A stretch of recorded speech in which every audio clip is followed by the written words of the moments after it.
Welcome to Banana Bytes. In this segment of the podcast, we go live on Data IQ's LinkedIn and Twitter every other week to talk to you about the latest in data science and AI. Our 15-minute bites are here to fuel your afternoon snack time with easy-to-digest food for thought.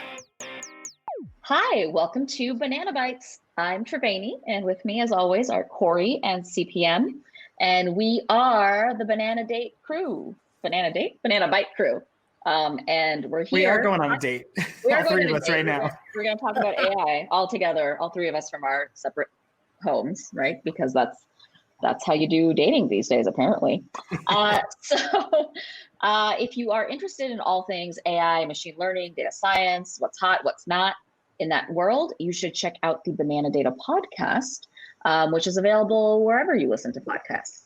But for now, we're going to have a little bite, which is sort of a teaser trailer of things that we talk about on the larger podcast. So I'll turn it over to Corey, who is our guide on all things Byte related. Thank you, Trevani, and thank you for joining us on our Zoom date. Three's a company too. Today's Banana Byte. AI and machine learning are revolutionizing biological sciences. What are the implications? If you know those and you don't want to listen to us, please comment below or subscribe to the podcast. It'll be really helpful if we can crowdsource some of that knowledge, help us sound smarter in the process, a win-win for everyone. So with today's finding, we're going to be talking about something really interesting. We're going to be talking about proteins. So your meats, your steaks, your sausages, your whey protein. Am I right? Wait, no. That's not the protein we're talking about.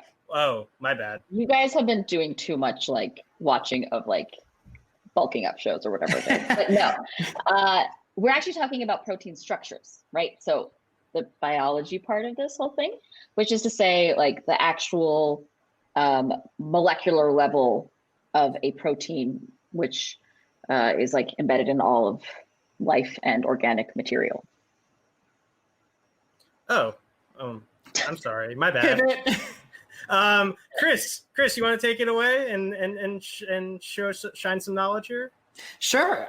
So there was recently this announcement that DeepMind created this essentially an algorithm called AlphaFold that is really helpful for identifying these three-dimensional structures of proteins. And that can have a lot of implications for the medical field and pharmaceutical field and things like that for determining how to create different medications, how to intervene for therapeutic sessions for different people who have different types of ailments, and so on and so forth. And it's actually quite interesting. This kind of project has been going on for a couple of decades. This critical assessment of structure protein, or the CASP, has been an ongoing problem. And it's been a bit of a challenge to both get accurate results, but also swift results. So previously, there have been traditional techniques like X-ray crystallography or NMR spectroscopy. Not a biologist here, but those I remember that from college, actually. Yeah, really. Ooh.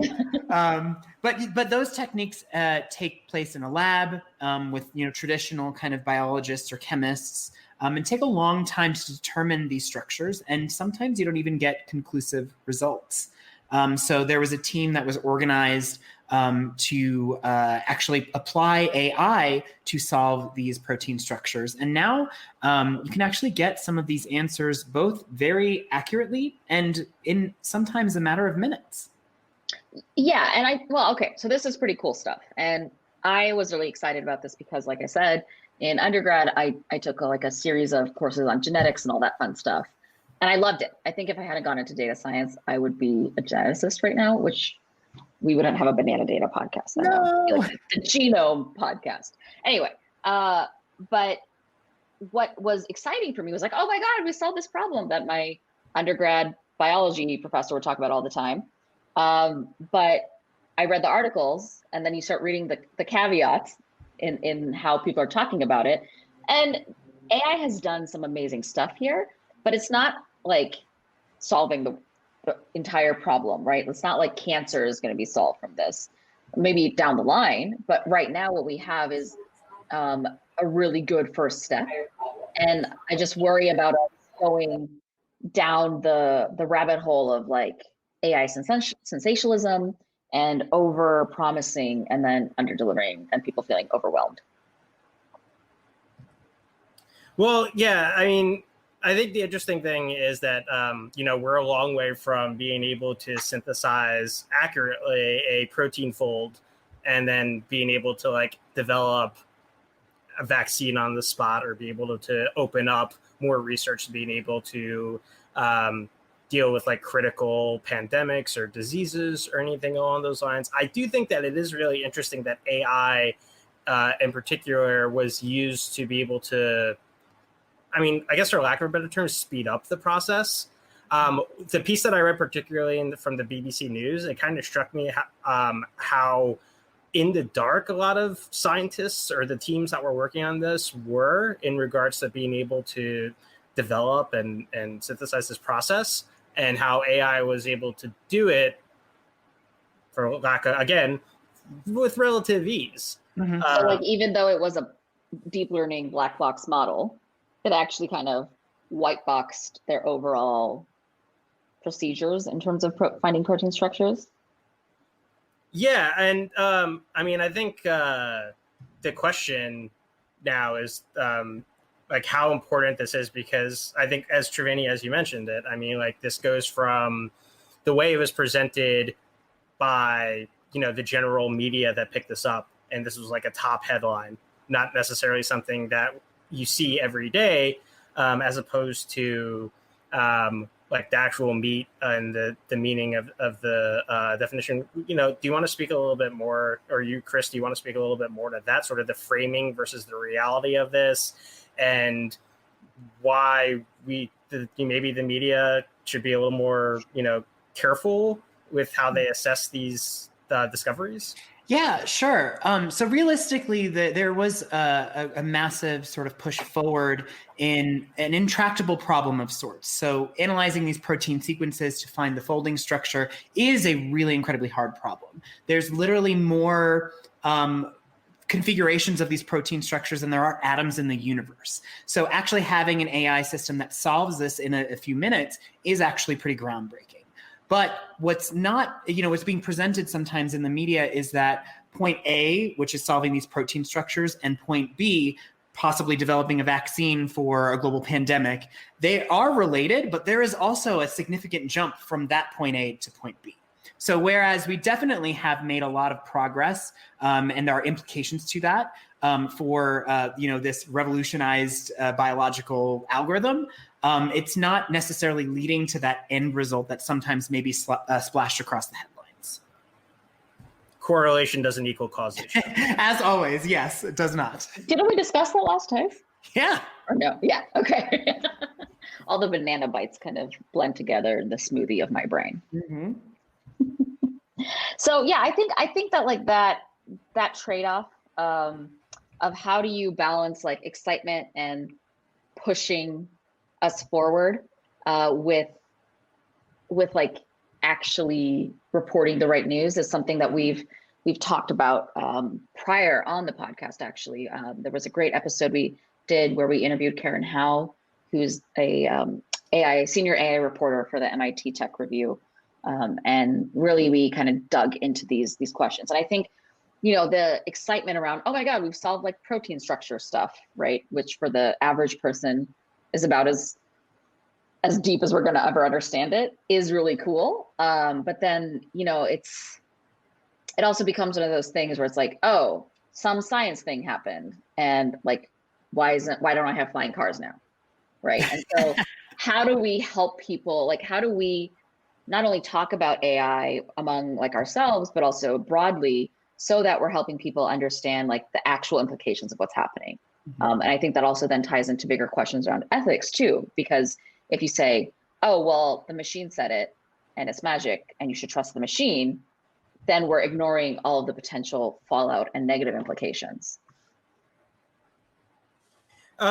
Before we move forward, I would definitely encourage you to, if you guys have any questions, I know that this is a pretty meaty topic. I know it's relevant, but it could also be a little bit complicated. So for anyone listening that might have any questions, please feel free to submit it, and we'll try to use as much of our knowledge as possible. I guess a thought that goes into this is sort of the consequences of this, and I think it has consequences that go far beyond the actual discovery or the actual ability to be able to do the protein folding. For example, where does this belong? Who does this belong to? Again, in the BBC News article that I cited, it says that proteins are generally uploaded into a worldwide database for use. However, in this instance with the AI that was utilized was proprietary. AI, the company is DeepMind, which is a subsidiary of Alphabet. And for those of you who don't know, Alphabet is the parent company of Google. So the question is this technically IP? I mean, like the model itself has to be IP. Mm-hmm. I know that they use like this public data set, but if they don't want to release the model, they don't have to. But knowing how academics works, knowing how scientists work, they're not going to take this blind faith either. Like this model is going to get probed and analyzed and reconfirmed and retested by a lot of other people and validated externally before it is actually used in, full-time applications or the like. Yeah, I definitely agree. There has to be some sort of vetting process, and my intuition would say that would occur. I mean, technically, the technology itself is proprietary, but it's most likely going to be the case that it will be shared with other researchers for just the greater good in general. At least we would hope so, especially since responsible AI is a topic that we talk about all the time. I feel like it would be irresponsible to kind of hold on to this information, knowing that the long-term results of sharing it is actually such a positive thing. Yeah, and like I think it's interesting. It's like an interesting parallel to the fact that business X has a model to predict, outcomes for their customers or whatever they need. No one's asking to like evaluate that and check that it's correct from a broader perspective. The business is checking on it, right? You're checking your metrics, you're making sure that you're not creating losses and you're actually maximizing your profits. But now we're dealing with something that, like I don't have customers that I'm trying to sell stuff to, but I have proteins and you have proteins. And so don't we all kind of deserve access and understanding of this thing that's fundamentally, a part of our lives? Along the same lines of this discussion, we do have a question. Do you think this kind of information belongs in the public domain? What are the risks of making it so public? How do you pick the right info? So, a little bit of an allegory here. When the polio vaccine was developed, Jonas Salk had the opportunity to probably make it proprietary and make a lot of money off of it. He declined to do so. He submitted it to the public. He said that everyone should have access to this. This is groundbreaking. It will change the world. And the billions that will be, saved or helped with this outweighs the amount of money that I can make. I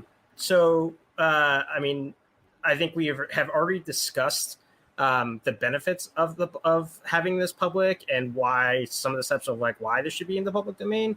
What do you guys think are the risks of making it public? What do you guys think the risks of making it so public, and how do you pick the right info? Yeah, well, okay, but here's the thing. Chris and I are not experts in biology or chemistry or any of this stuff, because otherwise we would be probably doing amazing things for the world elsewhere. But I think this is that critical aspect where the link between the domain experts and the AI builders is so important, right? Because if the folks who made the AI say, well, we built the model, we'll decide what gets released, but they're not actually involving people who deeply understand this subject, then it's possible that information that gets released is wrong or not at all relevant or useful for anyone else or whatever it might be. So I think that it's not, obviously Chris and I are not gonna be the ones who predict or pick the right info for release, but I do think that the way forward is to make sure there's that bridge between the people who know all about this stuff and the people who built the stuff. Mm-hmm. And that's probably why this project was so successful, especially recently, because this team that really created this was a team of biologists, physicists, computer scientists, and data scientists. And so every one of those people had different things to bring to the table. And as Triveni mentioned, that pairing between the domain expertise and the data science expertise really is where the gold lies. And actually, to tee up our future episode, we're going to be talking about this in a lot more detail for an episode that's going to be released next Friday, the 18th. So be on the lookout for that, or December 18th, yes. Cool. Well, actually, that's about all the time we have for today. Thank you, Corey, for this fascinatingly robust conversation. I was trying to come up with a protein joke. So does that mean we're not going to be talking about meats? We ran out of time? Nope. I was about to say I'm vegetarian, but I'm not. Maybe next time. Maybe next time. But anyway, thank you all for being here. We are signing off for now. But as always, you can find the Banana Data podcast wherever you listen to podcasts. And we'll see you guys after the holidays now.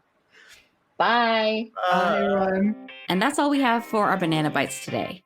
To catch our live segments, follow Data IQ on LinkedIn or Twitter for bi-weekly live streams.